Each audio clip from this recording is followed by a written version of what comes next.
A Thurston County, Washington auctioneer is paying the price for the sale of illegal elephant ivory. A Washington Fish and Wildlife officer saw this figurine on an auction website last year.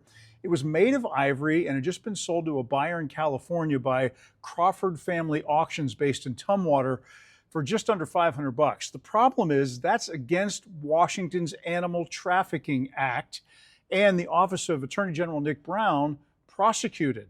Crawford Family Auctions pleaded guilty and is now forced to pay a $10,000 fine and a $2,000 criminal wildlife penalty. The ivory figure was recovered from the California buyer and confirmed to be 100% elephant ivory.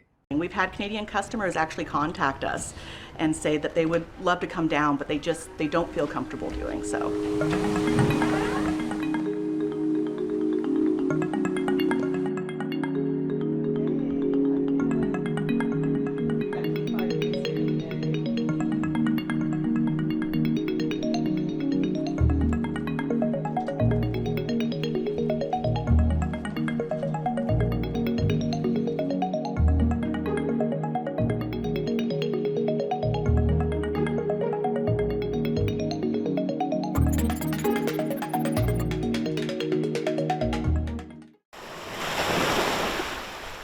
We're on a trip for Richmond Beach, and we're looking for sea anemones, starfish, and we found a lot of coral. We wanted to see the low tide. We were hearing it was the lowest of the year, so wanted to see what kind of critters would be around. I saw baby fish. Some little crabs sculling around, maybe a couple barnacles that are still active, which would be pretty neat to see. Look what I found! Low tide, you could find so much stuff, like sea creatures and stuff.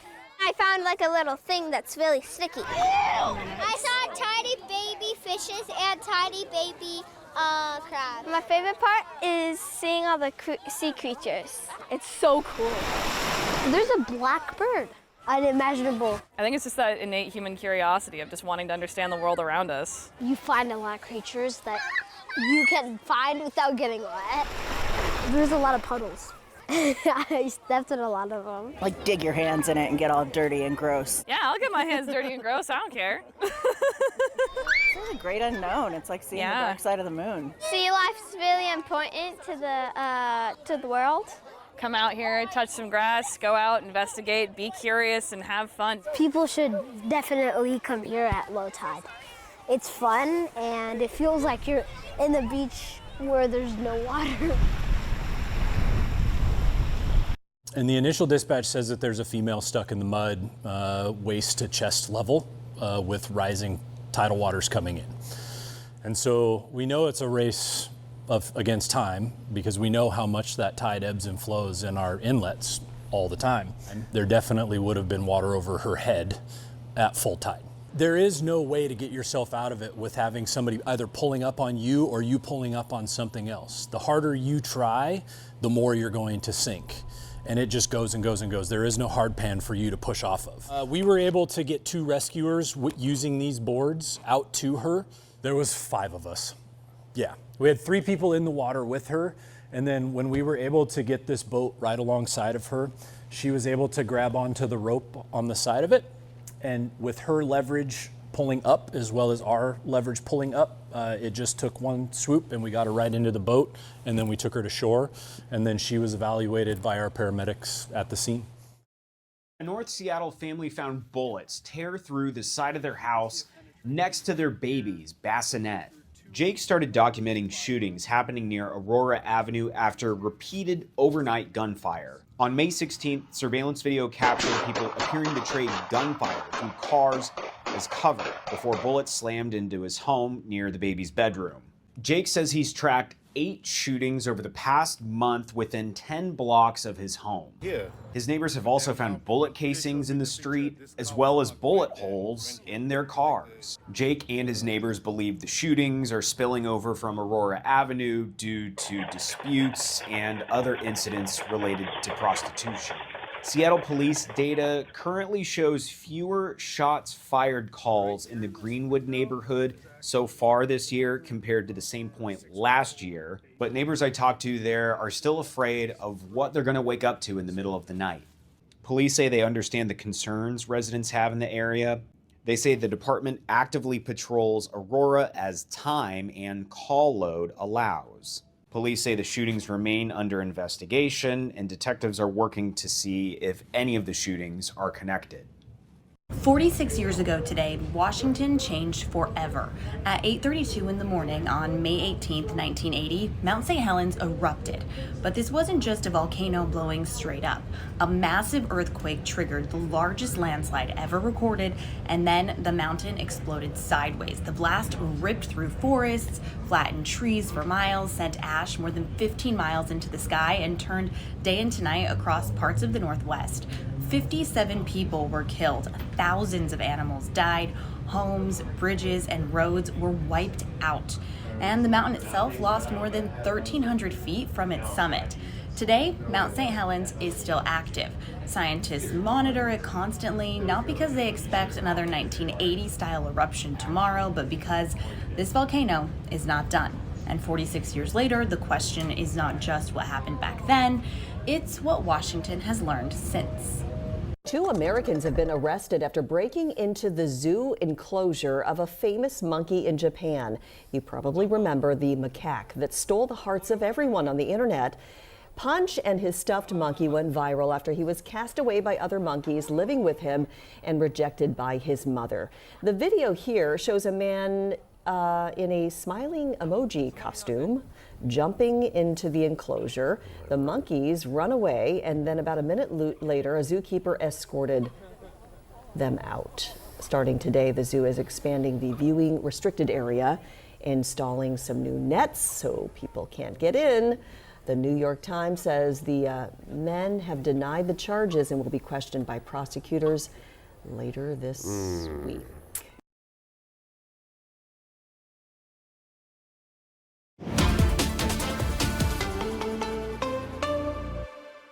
Right here outside the nightclub is where police say this fight quickly escalated into gunfire, and this new video shows just how fast the chaos unfolded. Take a listen. This video was shared with us through Dubsea News. 9 shots rang out across East Pike Street. Police say 3 men were shot, including 2 bystanders who were not involved in the fight. All 3 were taken to Harborview. Here's some surveillance video also showing another view. You can see a group of people fighting outside the club, then they move down the sidewalk. Seconds later, gunfire breaks out. One man is seen clutching his hip and running back toward the club for help before collapsing on the sidewalk as people rushed to help him. Investigators credit club security for trying to break things up before the shooting started. So we are very proud of those security officers. They did exactly as they were trained to do. None of them were involved in the shooting, and none of them actually got shot. They did try to prevent the fighting and separate the involved parties. Unfortunately, when somebody pulls out a gun, there's not much you can do against that.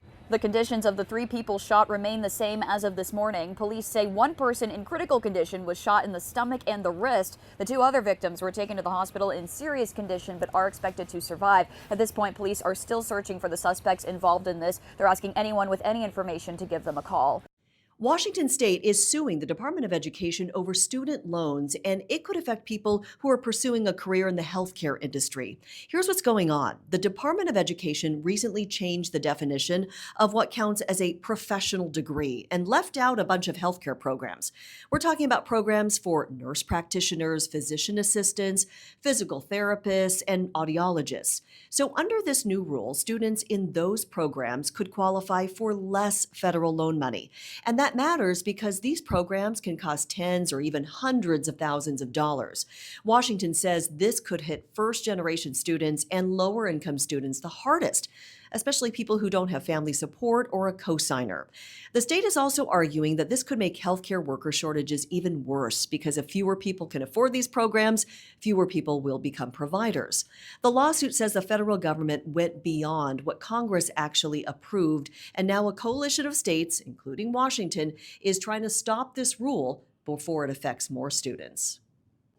A new audit says there's a hidden weakness in the way that Washington State funds its 300 school districts, and that weak link is the state's IT system for school funding. This information comes from the Office of Washington State Auditor Pat McCarthy.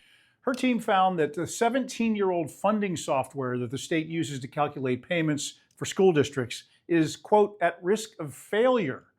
The auditor says this important system relies on a single vendor to keep it running and some long-term employees, and there are really not many safeguards within the system. There's a lot of data and sensitive information that goes into calculating how much funding each school district should be receiving from the state. So the system needs to be reliable, and this audit says it's not. In 2024, a consultant said the entire system is at high risk for, quote, catastrophic failure. The audit calls on lawmakers and the state superintendent of schools to make a costly but necessary investment in a new system.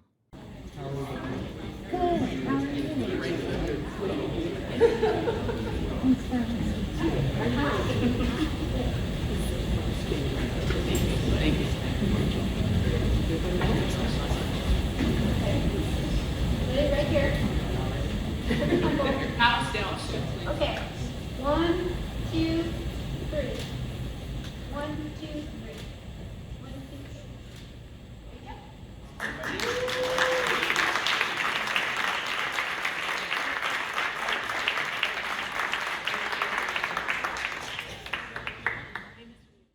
Consumer Reports tested more than 100 sunscreens this year, from lotions to sprays, to see how well they actually protect your skin. To measure SPF, or sun protection factor, testers applied a small amount of sunscreen to small patches of skin, then exposed them to controlled UV light to see how long it takes for a sunburn to appear. For water-resistant formulas, some samples were soaked in water for up to 80 minutes before that UV exposure. A lot of the sunscreens in our ratings did not meet their SPF claim on their label, but that doesn't mean that they still don't protect you against the sun's rays. Any sunscreen is better than no sunscreen. Consumer Reports also tested for UVA protection. Those are the rays linked to aging as well as skin cancer, by shining UV light through sunscreen-coated plates to measure how much gets through. At the top of the ratings with a perfect overall score, Coppertone Water Babies Lotion SPF 50. Among sprays, Eucerin Advanced Hydration Spray SPF 50 came out on top. So which should you use, a lotion or a spray? It's easier to see how much you're applying and to get better coverage with a lotion. Sprays can be good, they're certainly convenient, but they also carry some risks. You can inhale them, they often blow away in the wind. It's not easy to see how much you're applying to your skin. If you do use a spray, don't just mist and go. Spray until the skin looks wet and then rub it in. If you're using a lotion, experts say you need about an ounce, roughly a shot glass, to cover your entire body and reapply every 2 hours. Mimi Jung, King 5 News. The costs for all these preparations are adding up. Last week, the City Council approved an $18 million ordinance to help cover traffic management, emergency operations, and graffiti cleanup. That brings Seattle's total spending on FIFA World Cup prep to nearly $32 million.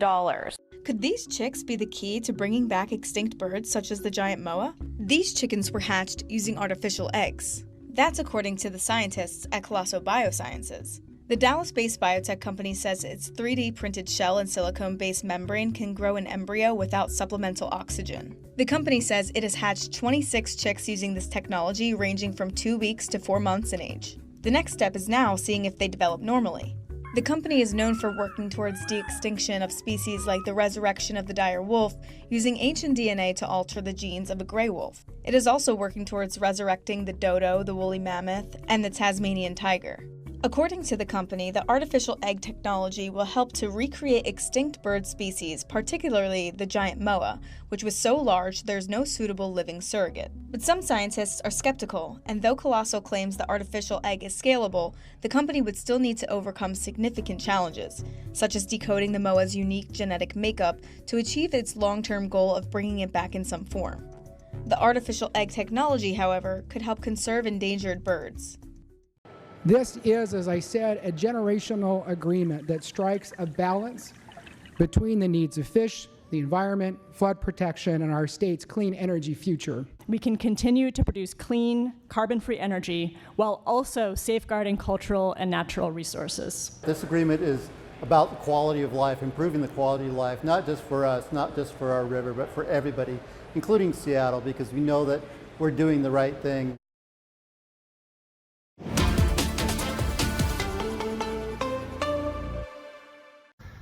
Monday is Memorial Day, and a lot of folks are making plans for the big 3-day weekend. But if you would like to take some time to honor those who made and gave the ultimate sacrifice to their country, Americans and Washingtonians, you should head here to the state capitol. They're offering free tours of the 6 war memorials that are on the Capitol campus. This is the World War II one, where there are thousands of names. There's a World War I one just beyond these trees. They're free tours put on by the Department of Enterprise Services, offered every hour between 12 and 3 on Monday. Head into the state capitol and they'll give you a tour of these pretty impressive memorials. Hey, have you heard or maybe even noticed that dating is getting awfully expensive these days? Well, don't just take my word for it. Take his. Well, summer dating season is heating up. So are the costs. A new survey found nearly half of singles say dating just isn't financially worth it. According to BMO Bank, singles now spend an average of $189 a night for a date, more than $20 higher than last year. Dating coaches, which are a thing apparently, say many people are skipping traditional dinner dates and turning to low-cost options like coffee, drinks, or group singles events instead. More and more people are also moving away from dating apps, choosing to meet people face-to-face. Well, good luck to all of you. Might be looking. Okay, what a nice Tuesday night as we look over Bellingham Bay. The sunshine and warmer temperatures are really making a comeback. It's the cheapest date there is. Enjoy the sunset. Go along the waterfront. Right? It's perfect. A good idea, too. Free. We look at that broader historical record. One of the things that's really remarkable is the connection between the amount of snowpack, the amount and duration of snowpack in the winter, and then what that means for the subsequent fire year.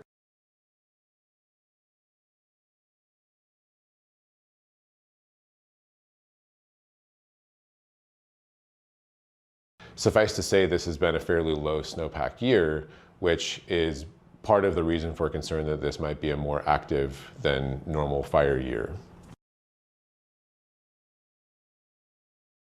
From the early 1980s to the year 2000, there was one year that exceeded 6 million acres in total area burned in the US. And since the year 2000, in a 25-year period, there's now been 15 years that have exceeded 6 million acres.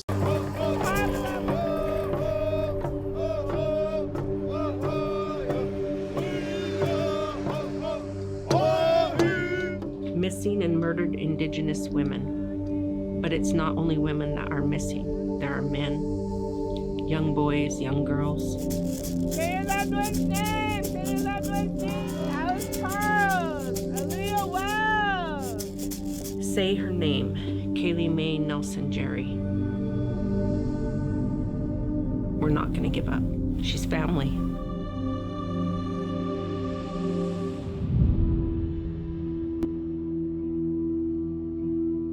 I'm hoping that by someone seeing this, that they will see Kaylee and, bring closure for us, bring her home. We always have to prepare for more nefarious outcomes.